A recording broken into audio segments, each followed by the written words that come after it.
السلام علیکم جے اے وائس میں خوش آمدید۔ ایک درزی اپنی چالاکی اور ہوشیاری میں مشہور تھا۔ کچھ لوگ ایک جگہ پر بیٹھے اس درزی کی چالاکی کے قصے ایک دوسرے کو بڑا چڑھا کر سنا رہے تھے اور کہہ رہے تھے کہ وہ درزی تو بڑے کمال کا آدمی ہے، ہم نے اس قدر عیار اور چالاک درزی نہیں دیکھا۔ کوئی کتنا ہی ہوشیار کیوں نہ ہو، درزی کے سامنے بیٹھ کر اپنا کپڑا کٹوائے پھر بھی اپنی چالاکی سے کام لے کر تھوڑا بہت کپڑا چوری کر ہی لیتا ہے اور کسی کو پتہ ہی نہیں چلتا۔ ہر کوئی اپنے تجربے کے مطابق درزی کی چالاکی کے قصے سنا رہا تھا۔ ان ہی لوگوں میں ایک سپاہی بھی بیٹھا ہوا تھا جو اپنے آپ کو عقل مند سمجھتا تھا۔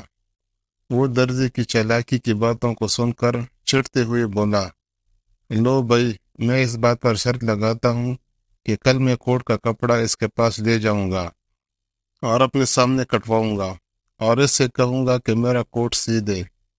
میں دیکھوں گا کہ وہ کس طرح میرے کپڑے سے کپڑا چراتا ہے۔ اگر اس نے مجھے اس معاملے میں دھوکہ دیا اور اپنا ہنر دکھا دیا اور واقعی میرے کپڑے میں سے تھوڑا سا کپڑا چوری کر لیا تو میں تم لوگوں کو منہ مانگا انعام دوں گا۔ چنانچہ سپاہی خود ہی اس طرح کی شرط لگا کر اگلے دن کوٹ کا کپڑا لے کر درزی کی دکان پر پہنچا اور کہنے لگا، یہ میرے کوٹ کا کپڑا ہے، اس کا کوٹ تیار کرنا ہے، مگر بات یہ ہے کہ کپڑے کی کٹائی اسی وقت میرے سامنے کرو، کیونکہ میں نے تمہاری چالاکی اور ہوشیاری کی بڑی کہانیاں سنی ہے، لیکن میں بھی کچھ کم نہیں ہوں، تمہارے دھوکے میں آنے والا نہیں ہوں۔ میں دیکھتا ہوں کہ تم کتنے ہوشیار اور چالاک ہو۔ درزی نے سر اٹھا کر سپاہی کی طرف دیکھا اور دل میں ہنسا بھی، کہنے لگا، حضور تشریف رکھیے، میں تو بڑا ایماندار آدمی ہوں۔ معلوم ہوتا ہے کہ آپ کے دل میں میرے بارے میں کسی نے غلط فہمی پیدا کر دی ہے۔ میری تو یہی کام کرتے ہوئے ساری عمر گزر گئی ہے، لیکن حرام ہے کہ جو آج تک کسی کا ایک گرا کپڑا چوری کیا ہو۔ مجھے معلوم ہے کہ آپ معاملہ فہم سپاہی ہیں، ہر بات کی تہ کو سمجھتے ہیں۔ یقینی بات ہے کہ عقل مندی میں آپ سے بڑھ کر کون ہو سکتا ہے۔ آپ کے سامنے بلا کس کی مجال ہے کہ جو چالاکی و عیاری دکھائے۔ سپاہی درزی کی بات سن کر پھولے نہ سمایا اور دل میں بڑا خوش ہوا کہ درزی مجھ سے مات کھا گیا ہے۔ سپاہی نے اپنا کپڑا درزی کی طرف بڑھا دیا۔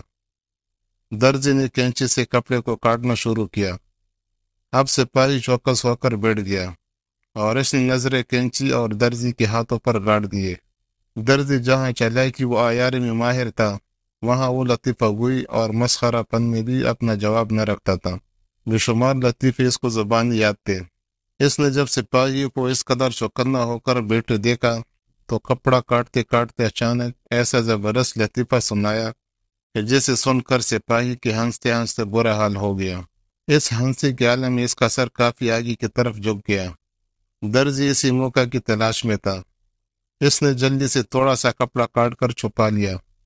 اب سپاہی کی ہنسی رکی اور وہ دوبارہ سیدھا ہو کر بیٹھ گیا۔ اسے لطیفہ سن کر مزہ آیا اور ہنستے ہنستے جب اس کی حالت ذرا سی سنبھلی تو سر اٹھاتے ہوئے بولا، یار ماسٹر، ایک لطیفہ اور سنا دوں؟ درزی نے مسکراتے ہوئے کہا، سپاہی جی، لطیفہ تو ضرور ایک سنا دوں گا، مگر پھر تمہارا کوٹ زیادہ ہی تنگ ہو جائے گا۔